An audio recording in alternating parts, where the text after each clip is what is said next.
Welcome to Gift of Life, the Organ Transplant podcast. These are the stories of those who have received, given, and who are waiting for the gift of life, organ transplantation.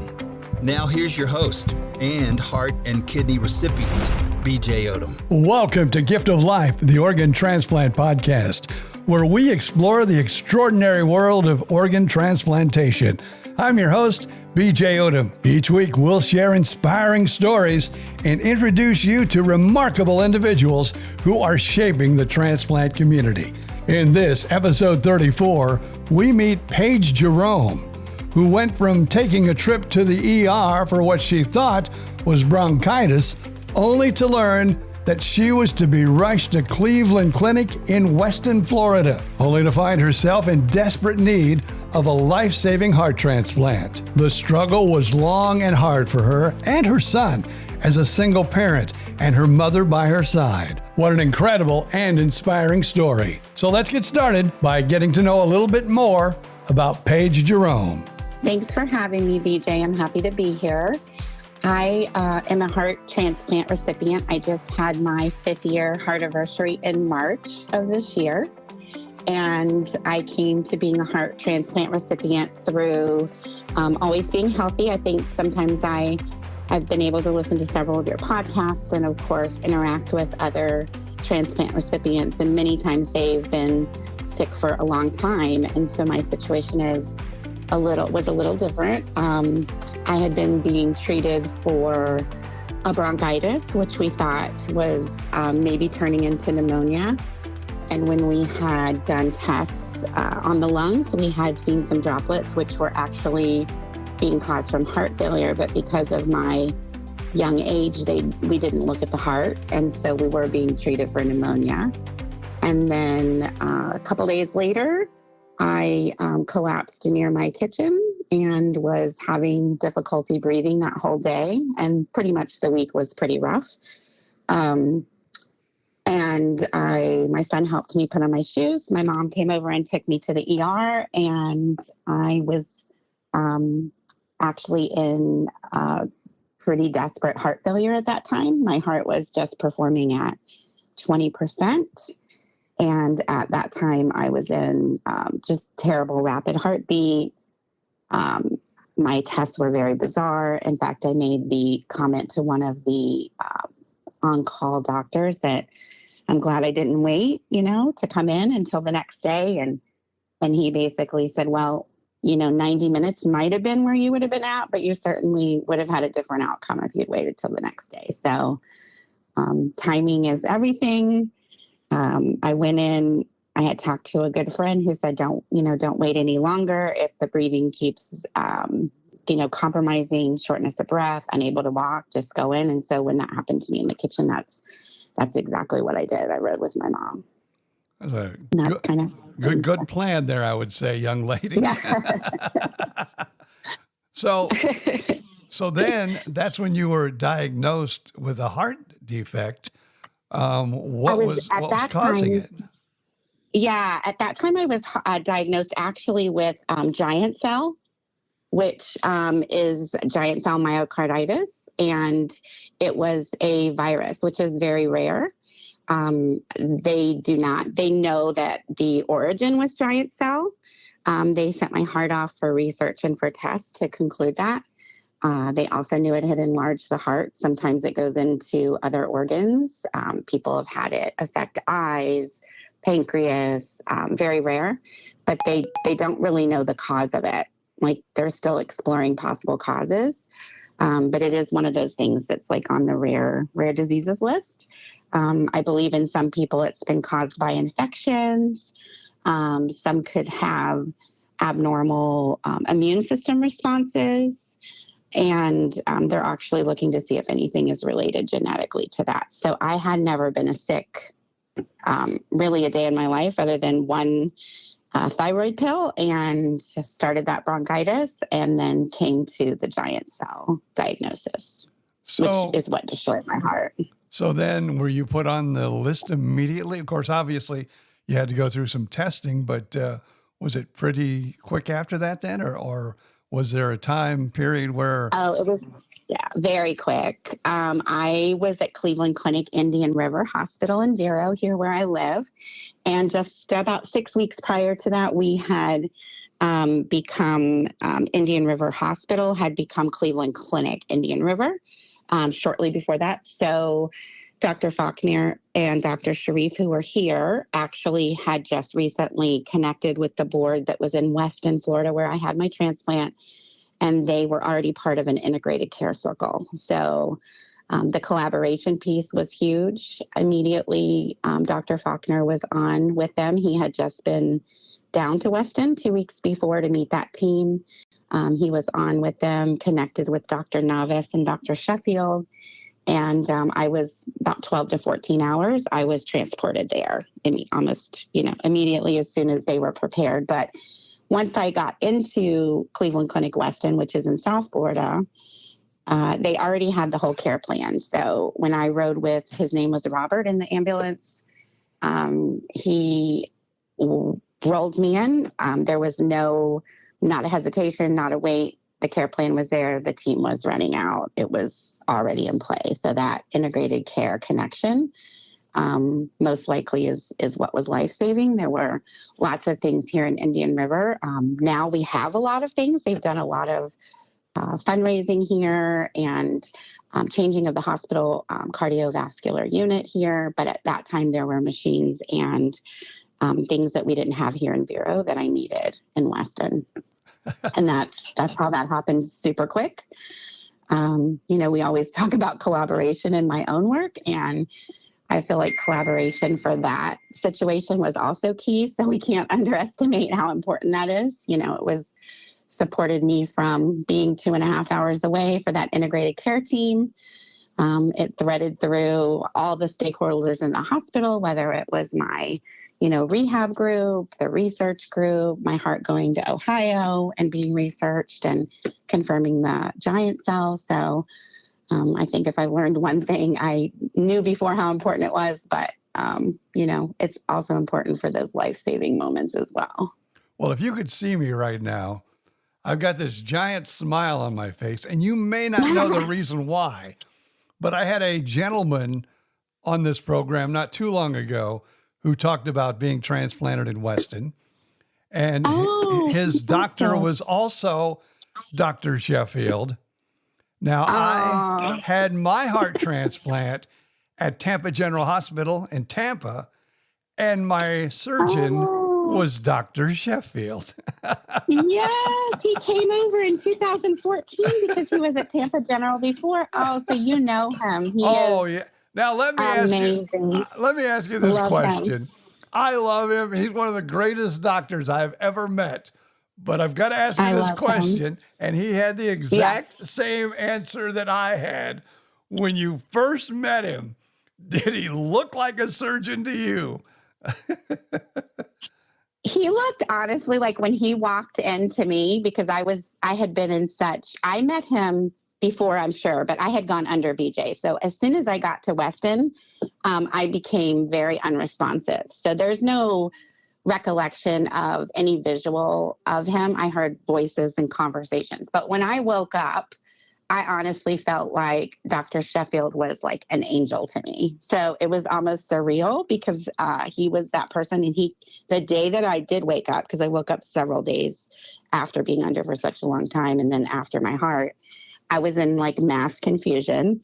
I had no timeline. I knew I had missed so many days on the calendar, but I didn't really understand what was happening. And then he walked in his, scrubs and his white jacket. And he just looked and he said, "You are going to be awesome." That's what he told me. I had just woken up. My hands were I had so much water weight, BJ, like 60 to 70 pounds of water weight. My hands could have been like 15 inches wide. I'm not exaggerating. I couldn't even move my arms, my hands. I had to learn all of that motor skill thing over. And I just see him as like, for me, I just thought this is like my angel. He's telling me I'm awesome. I don't know what's going on. I'm crying. And to this day, like his picture is right in the focal point of my house with Sophia, who is my transplant coordinator. The three of us have a big picture here. So awesome. He is like, such a beautiful human to me. And when I went back in just this year, one of the nurses had told him that I was back in there, and he came down to the cath lab and surprised me. And again, just tears. So I don't know what I thought is more than just this person, this amazing human had just saved me when I thought I was not going to be here. Well, all of that is correct. But I remember, and also the gentleman that I talked to a few weeks ago, who also was transplanted at Weston. We both said when we first met him, he looked like anything but a surgeon. He just looked like a big old teddy bear. And I think he reminds me of a big old teddy bear. I just love him. It was hard to picture him as a surgeon, but yes. And what a great surgeon he is, and what a great individual. And there's a lot of us that smile every time we hear the name Dr. Sheffield. Is for sure. Now, with you saying you were kind of out of it now, did you? I was good on the transport with Robert. I was really, really scared, extremely scared, because when we left Vero, my prognosis was not good. And we did know that the only thing at that point that was going to help me, retain life was a transplant. We didn't know anything about that. My mom, my son, myself, my friends, no one knew anything about that at all. So that was scary because we didn't know, would we get something like that? Would there be a heart? Would, the loss of life of someone else? You go through all of those thoughts. And I honestly had someone take over my finances in Vero, my banking, my house, my son. I had friends, the closest friends, come, and we said goodbyes in Vero. So when I went down there, it was a very higher, my mom was positive, and felt super comfortable with the team. And that's what we say, Dr. Faulkner, Dr. Sharif, and the team here. As bad as the situation was, you felt a super high level of confidence of their skills, their abilities, and them wanting to save you. So you did feel that. But you also know, on the other hand, this prognosis is not good. And when I left my house that night, I told my son, I'll probably be back at 4 or 5 in the morning. You know how long it takes in the ER sometimes. I'll get a shot, I'll get medicine for this pneumonia, and I'll be back. Well, it was almost 50 days. So I wasn't back in the middle of the night. So the prognosis was completely unexpected. So I could only remember to about Tuesday, and then I went under. So then everyone was doing things without me, really, at that point. So then really, as far as going through the testing process and everything else, did you go? You didn't even go through the process then, or were you already through the process? No, there wasn't time for that. Oh, wow. Now, there is a process. You still go through, my mom still went through, it was an 8 or a 9 hour day where they go through a round table. And my mom and our family priest, who is also our best friend, who's 93, and my son. And then one of my best friends from work, who was also handling my work things, they all were part of the round table where they go through all aspects of transplant, because there's so many things the family signs up to help you have to make sure you have that caregiver. You have to check to make sure all the things are in place as far as my health, other than, what I was immediately going through.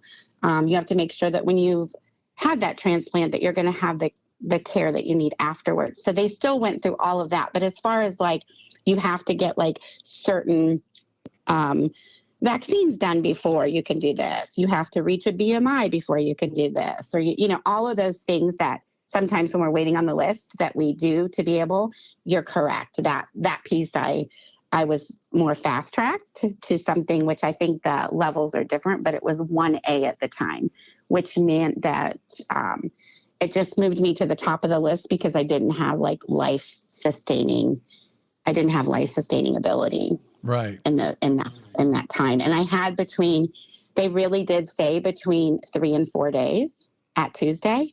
And I received my beautiful heart gift on Friday, in the middle of the night between Thursday and Friday, when they called my mom like 2 a.m. Now, how old was how old was your son at Yeah. the time? My son at the time had just, he was turning 23. He had just finished college and graduated. He was taking a couple of months off before he interviewed, and he had just started interviewing for jobs. Okay, so he wasn't an adult, but I was just wondering, I mean, that's got to be a whirlwind also to find out, Right. mom's going to the ER. And it's just he and I. Yeah, it's just he and I, being a single mom. And so while he was turning 23, he hadn't managed all the back end of how you manage a home, or what you need to know legally for, I didn't have a will. I didn't have a power of attorney. There's a whole lot of things that you don't think about when you're 47 years old that we should be thinking about. In retrospect, I have all of that now. He knows all about that now. We have everything in place now. But I didn't have that in place then. So if something, had gone a different direction that night, not only would it have been devastating for him, emotionally, but I didn't have things planned in my life that he could just step in and pick up and figure everything out. Yeah, that's like going from a boy to a man, in, 12 hours. Overnight. Yeah. Yeah. And then your mom, you think she's coming home at 4 a.m, but she's not. She's not home for, close to 50 days. So, yeah. So I will say, he is amazing. He jumped into gear, and anything that needed to be done here. I mean, of course, we have our dog, Eldon Ward, who is like my other son, and he did everything. And he was down at that hospital every day, and someone made sure that someone stayed the night with me every night. My work family rotated and stayed the night. I was never by myself because I was scared to be by myself. So, yeah, it was a group effort. When we say it takes a village, it really does take a village when you have a very small family. I lost my brother when he was 47, so we were the same age. So that was also a very alarming time frame, because I was the same age as when we had lost him in 2013, that he was 47 as well. Wow. I bet you are just one proud mama. That is got to be, yes, for sure. Very proud of him. Yes. And he's the one that also helped my mom as a primary caregiver, because we know one caregiver is fantastic, but they get tired. And my mom was older. So, my mom was high 70s. So, it was a lot for one, and she dug in too. So I was fortunate and blessed to have the support of great people, some family and some that we choose as family later. So, yeah. So your story basically was, thought you had pneumonia, went to the emergency room, and it all happened kind of while you were sleeping, or, you were incapacitated. An amazing story, and very blessed for sure. Very blessed. And I know sometimes it happens, and I don't know if it's about a third of us, but I think the other thing that was very complicated about being under is I had full auditory understanding of everything that was said. So while I wasn't opening my eyes, I wasn't interacting, speaking wise, verbally, I could hear everything that people were saying, which is also a hard experience to be in when you're not sure what's going on.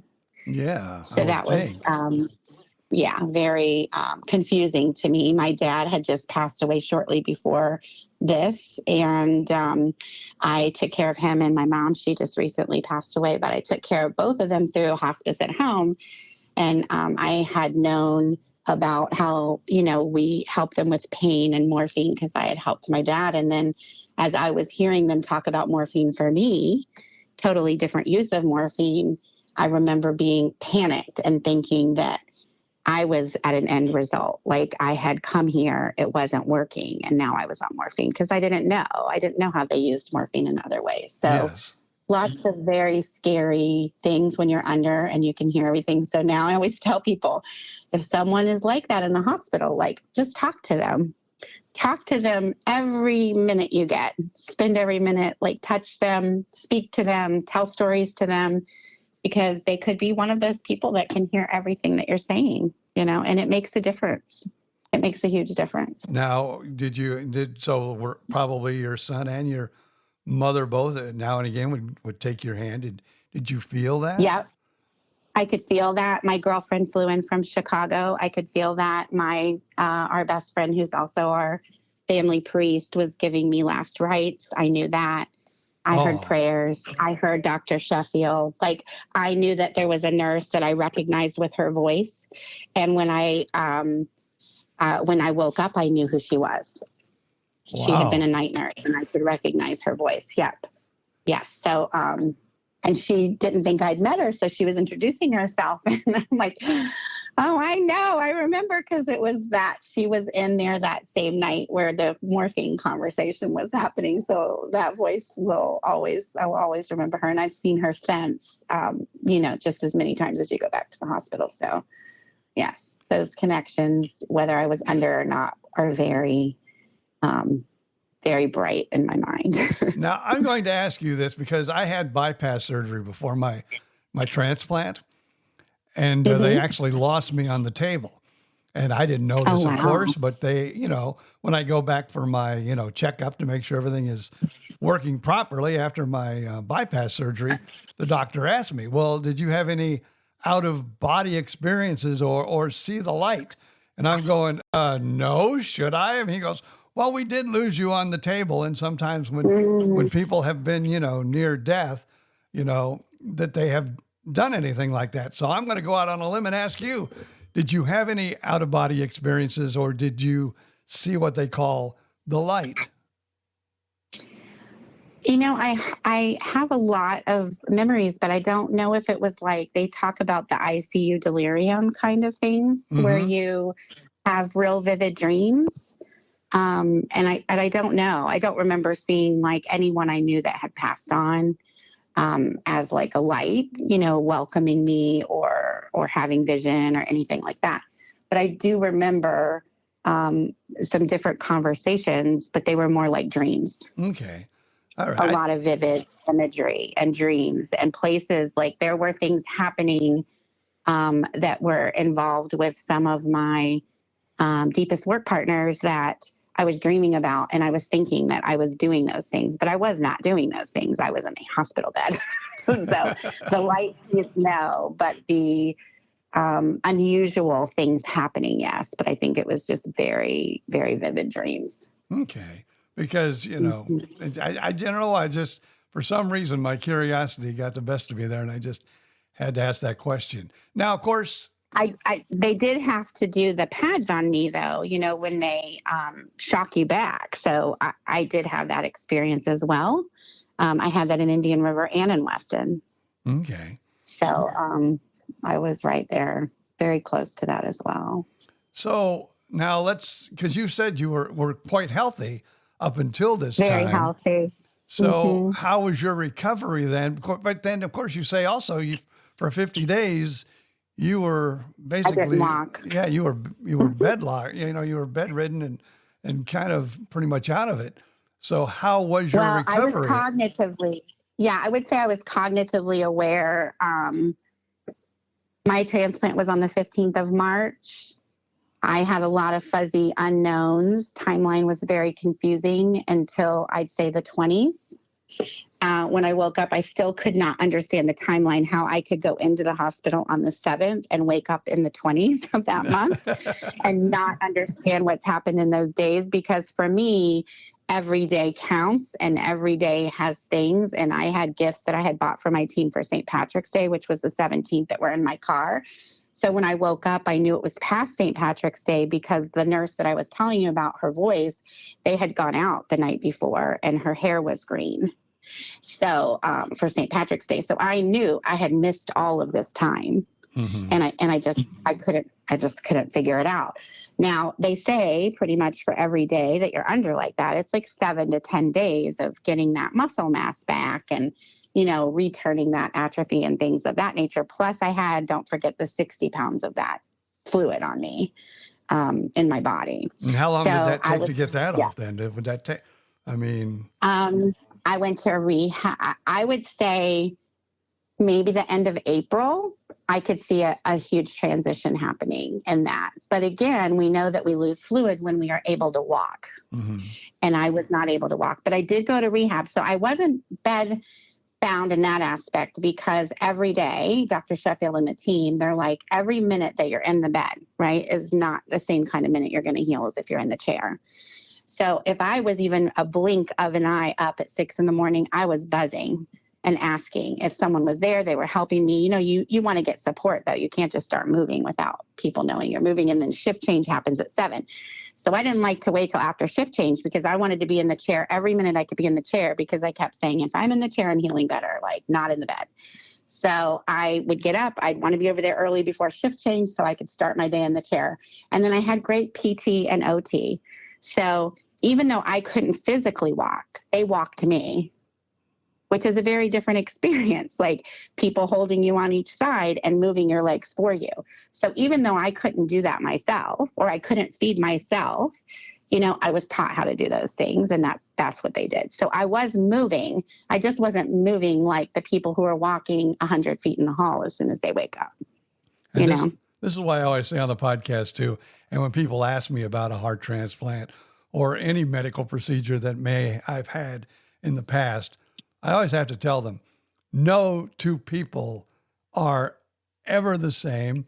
Their situations are never the same. And, everyone is different. Every individual has different ways that they come into this story and different ways that they leave with this story.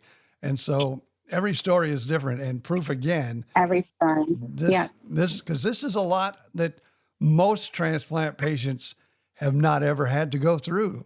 And thank God. No, that's right. And that's right. I may have had, I may have had heart issues at birth, but I never went through what you went through for those 20 days, whatever it was. Then they have to, learn to do all this stuff again, which is all truly amazing. And it's an amazing story, young lady. Thank you. I know. I'm amazed every day that if there's a spot that isn't shiny in the day, which we all have lots of unshiny spots in the day, I have to go back to that, because I have to be every day, BJ, I prayed to walk. Mm-hmm. Every day I prayed to take a step. I prayed to get to the sink. I prayed to get to the door. I prayed to get to the nurse's station. I got home. I prayed to have my walker get me to the mailbox. When you think about how many days it took to get to my mailbox with intensive physical therapy, it's just, it's amazing. And I walk every day. I try to walk 3 miles every day. I've been walking 3 miles since my year mark. So, but it didn't start that way. And I think I was strong because I walked before. So even though my body shut down and I wasn't doing those things during that time, I feel like my body knew I was a walker. Walking is part of my identity. It's a practice for me. Now it's even more so because it is a promise I make myself. So it's almost like in all those prayers, I'm like, God, please just let me walk. Please let me walk. Please let me figure this out. Please let my legs match my movements. I don't want to just keep falling and, a rosary and prayer after prayer after prayer. And that promise I made to myself was 2 things. 1, I will walk every day, rain or shine. And it takes a lot for me not to walk. I mean, I will have to be super sick or in the car for work too long and not walk. I will walk in the dark or the rain. And the second thing is I'm going to eat clean. I know there's all kinds of differing opinions of what to eat, what not to eat. Whatever Sheffield gave me in the binder, that's what I eat. Whatever medicine he tells me to stay away from, I don't buy that. Whatever he tells me clean, I clean it. I'm 100% on board. And those are the promises that I feel like are my practices that I've, given to myself that I adhere to. So I think that's important. And I would tell anybody who's waiting on a transplant, if you can walk and you feel, I know people feel bad because I felt terrible. Just even if it's to your sink, even if it's just to the mailbox, there is no walk too short. Okay. Now, then how long was it from the time that you opened your eyes after surgery that you felt somewhat back to normal as far as, walking and talking and eating and all? How long was that process? Well, I was very sick after, just so you know. I did not have, I had one of the recoveries that was bumpier.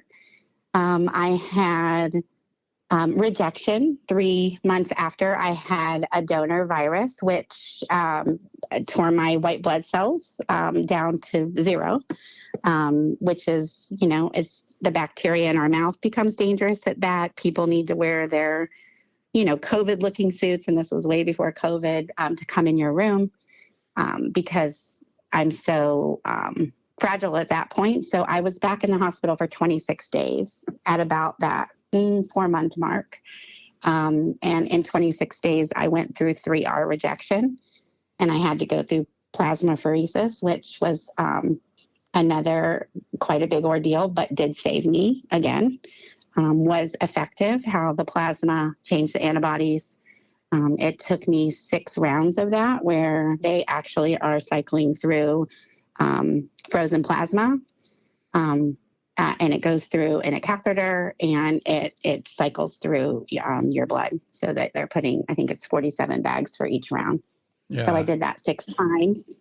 Now, are you doing it? Was it monthly, a weekly treatment? How did?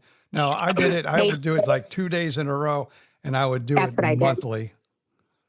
Oh, no, I did 2 days. I was admitted the whole 26 days. I did 2 days, and then I had like a Friday, Saturday, Sunday off. Then they'd come back. They'd check a lot of things like your INR. They would check my blood counts. And as long as I was good to move, Monday or Tuesday, they'd start me again. Okay. And I'd have 2 more. So I did like a three-week round of that in my 26 days. I was well enough to go home, but I knew it was different because I don't know if when you worked with Dr. Sheffield on the team at Tampa, you always had a treatment plan, like a release plan. Like you could look forward and see, I'm doing these things. When I get to these things, I'm going to be released. Like you kind of knew I'm going to cardiac rehab. I'm going to be going to inpatient rehab care at Memorial across the way that has reciprocal rights with Weston. So I kind of knew this time there was no exit plan. There was nothing on my board. Mm-hmm. Like it wasn't like, okay, we need to do this. It was just like, I didn't know. So honestly, the end of those 25 days were probably even more so discouraging than learning to walk and get back out there, because I knew that was happening and rolling, but this was not. We weren't knowing, and it was bad in the cath lab, and I knew it was just a scary thing, but it worked. Everything worked. I trusted the team. I believed in the team. There were new people coming in at that time that were new to my care team, and I just grabbed onto them just like Dr. Sheffield and Dr. Novice and believed in them as well. And it was really another miracle. 11 days later, I got home. I came back to the hospital. I had flesh-eating bacteria because that happens when our immune systems are so compromised. So I had that and was back in for 11 days again. So oh my gosh. I think my ride out of there was very bumpy. So to answer it's a long-winded answer to a very short question of how long did it take you? I went back to work part-time at 8 months. Okay. Now, and it was very hard. It was hard for me. And again, very hard. And again, where systems are so much different. I think since I was sickly my entire life, and I didn't get my transplant till I was about 50 years of age. So I immediately took to the heart. I felt great. I had bumps along the way where I had the photopheresis, the plasmapheresis, and I've had other bumps along the way. But really, after 10 days of my transplant, I thought, of course I was on prednisone too, which always helps, but I felt like, I was the man of the hour and could do anything and everything. And, it was a great experience for me just from being sick all my life. I'm not saying that I haven't see that. I had not had bumps, along the way for sure, but my recovery was a whole lot different than yours, where I say every patient, every time they do a transplant. It's totally different. Totally different. And I've met several people that's how I met you for this, on our, our Facebook pages and our groups that we belong to. And I know many of them are in that situation, and I've had conversations with them about just how different it is when you have been sick your whole life, because, you feel it's like this freeing experience because you don't have all of that you've been carrying for, 30, 40, 50 years. Whereas my life was like kind of flipped the opposite, upside down. And I think in the moment of like grieving a lot of different things, I also still 5 years later hold my gratitude muscle and my grief for my old life in the same exact frame in my mind, because it's hard. Like, I'm so grateful to be here. I'm so grateful to my donor family, the care team, everyone that saved me. But there is that grief of what your old life was, and then you have to get past that. So I feel like I'm maybe just at the point where I'm past that at 5 years to move in and not think about that every day, not have an expectation that the way that my life was before is exactly how it's going to be. Like, it's okay. I'm at peace with that, and I'm grateful to be here. And yes, I'm carrying the light of where I'm going and trying. I think when you can turn the corner of not keep looking back, I've been looking back too long, so I needed to move past that. All right. Amen. I will ask you this, because I ask a lot of the heart transplant patients this, and you'd be surprised how many answers you get with this question. Because, they say the heart is the most transplanted, part that you can get, where you have somewhat feelings, or I don't know how to explain it, like you may have some new habits or foods that you never liked before that now you crave. Do you have any of those things that go on in your life? I think with the food is funny. I never cooked before. I never knew how to cook until this happened. And as well as I do, with our food restrictions like that has to be an option. So I learned to cook. My mom taught me how to cook, and I never snacked before a day in my life. I snack now. So I don't know what's the thing. I always have to have snacks. So I would say that is like a food association that's very different. And I don't know, that could have been the prednisone, because you know how prednisone makes you feel good. It also makes you hungry. Oh, so yeah. I don't know which one that is. And then I would also say that I'm always like, when I do any personality, I always show up high on empathetic. That's always like been since I did my first one when I first started teaching way back in 93. So I am super empathetic, but I think I'm even more hyper empathetic to more so to others. Like, I feel in my core when someone else is being mistreated or hurt. It's almost like I can feel that. I don't know how to describe that. I've always been empathetic, but it feels part of like I'm experiencing that with a lot more emotion for that person. So I know I'm more emotional than I was before, and I don't know if it has to do with the transplant or the medicines we take, because I'm like 21 years out now, and I can't even watch TV commercials without I cry at the drop of a hat. And so and I don't know the conditions of my donor. I've heard from their family. I haven't met them, and I don't know names, but I also am really emotional in the car. Like, if I'm driving, and I do a lot of work calls in my car, so that time is great because it's busy. I listen to podcasts. But even if it's a fraction of a minute where it's quiet for me in the car, which is a time period I used to treasure, now I have like these waves of emotion in the car. So I've often wondered, like, is that related to my donor? Is somehow that connected to my new heart? Because I've always been a traveler for work, and the car, I've never had that experience in the car until after. So Wow. again, like you said, maybe that's medicine, maybe that's connection. My donor was very involved in animal rescue. She came from a very big family. They called her their little Georgia Peach.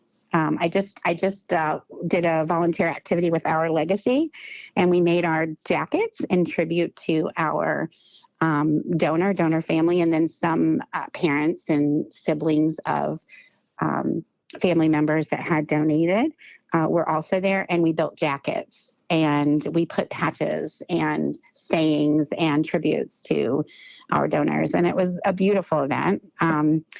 And I did a big Georgia peach on mine for my sweet donor and her family, and the whole jacket is connected to that. So I hope one day to meet them. I did get one letter. I did send one letter back. So hopefully I'll get to meet them one day. I would be honored to meet their family. Well, I probably even, when we talked a few weeks ago before, we set up the interview today, and I don't know if you've done it yet or not, but I always recommend to all heart recipients to listen to episode 10. It's a donor mother who heard her son's heartbeat in a recipient. And I love that. It will take you to your knees if you listen back to that episode. It was a hard episode for me to get through, in all honesty, but I'm sure. it is an awesome, amazing story. So if you get a chance, I highly recommend. I've listened to several of yours, but I'm just marking that down because I don't think I've heard 10. Because no, I have not heard that one. Yeah, it's like I said, I would be alone, and I would, I don't know if I'd be driving actually, because you will definitely. Okay. It'll be some tear-jerking moments in that one for sure. I will listen to that today. And then, so how are you doing today? Like you said, you've kind of said, now I'm going forward. Yeah, I'm going forward. It took me a long time to figure I needed to do that, but I am really focused on that every day. And if I find myself trying to go back, I center myself and refocus on forward, because I just have to do that. To move forward. So yeah, I feel like I'm doing really great. I walk, 3 miles every day. I wake up early. Mornings are harder. Sometimes you're tired and exhausted, but I just get up. I don't stay in bed even on the weekends. I make myself get up just to be moving about. And some days that's harder than others, but I stay really busy. Of course, I have my son, who is fantastic, and my dog, and then just a great body of friends that I am, super grateful for. So I think one thing I'm starting to do too is have some things like looking at the month, because I'm so busy, and thinking about people that I want to be able to connect with that I haven't seen, and going ahead and forward planning, like to schedule people and have those dates set up. So then I know I'm looking forward to seeing some people I haven't seen in a long time, and celebrating them or celebrating their accomplishments or different things. I also like to put cards in the mail to people. That helps me to write to people.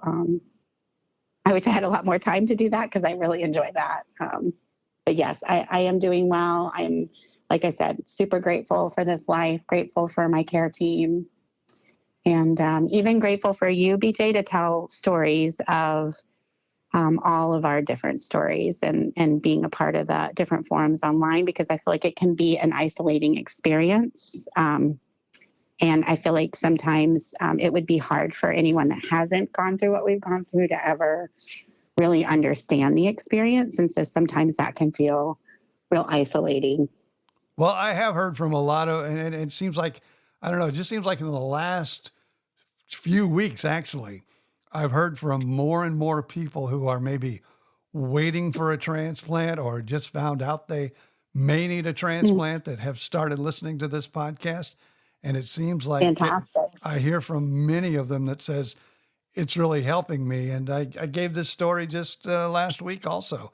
But a young man called me out of the blue and said, I'd like to be on your program. I haven't had my transplant yet, but when I heard that you were 21 years out, I got so excited.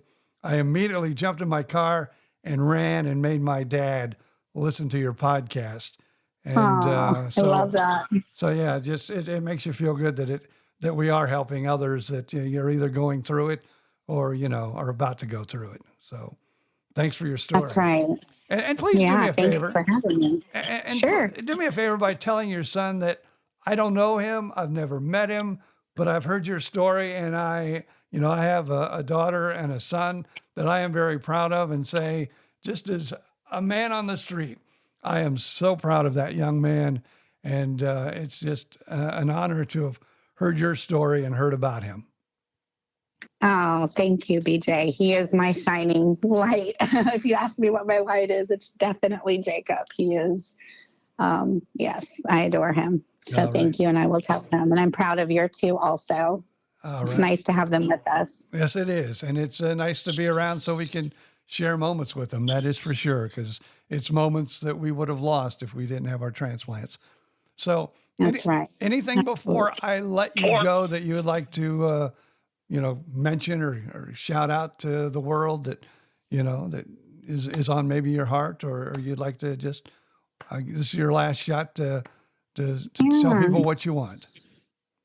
Yeah, I think the piece around, like the person that reached out to you, the gentleman who reached out to you, is when you do have that isolating feeling, like just for people that either have had their transplant or they're waiting, like there is huge hope. And BJ, your 20 years is believing in hope. So you inspire anytime I see anyone that's even, a year older than I am with their gift, I'm inspired as well. So I think stay hopeful is so important, because it's can be easy for us to not be hopeful, because it is a hard journey. But you will get on the other side of the journey. And once you're on it, no matter how long it takes, because everyone, like you said, is so different in that care plan, you will get through whatever feels like you're not going to get through. So I think that our mindset is very powerful.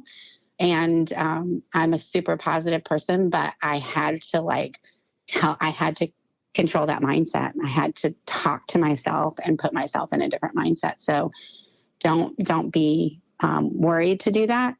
Do that. And if you need some help with that, reach out, like someone's reaching out to you. Reach out to any of us. We're all on our groups, and we've all been through this and willing to help. And I think just keep walking, even if it's to the mailbox, because I feel like my strength came from having a walking background, and making time to love yourself. That practice. What is that practice you're going to put in place to love yourself? Those would be the things to say. A lot more than one. Well, hey, sorry. It's whatever is on your heart. That's what I give you time for. So don't ever worry about that. But hey, I wish you the best of luck. And as I always tell all transplant, recipients, especially, when they've had less years than me and they're still going, I always say, well, let me break the record for the longest surviving with a heart transplant. And then after I break the record, I'll give you the freedom to go break it after me, to break my record. Amen. Amen. We all want to break it. That's a good one. That's what I always say. So Paige, thank you so much for being a part of the podcast. And I wish you and your son and all your loved ones the very best of luck in the future. Thank you for having me, BJ. That I was able to be a part of your podcast. Thank you so much. Thank you so much, Paige, for sharing your story with us today on Gift of Life, the Organ Transplant Podcast. Make sure you join us every Tuesday for a new heartfelt episode. If you have a transplant story you'd like to share, we would love to hear from you. Just send us an email, giftoflifepodcast@gmail.com. Again, giftoflifepodcast@gmail.com. Don't forget to follow us on Facebook. We're there, Gift of Life, the Organ Transplant Podcast. Please like and share this episode with others. And until next time, I'm BJ Odom. Thank you so much for being a part of our journey. And please cherish each and every day of your gift of life.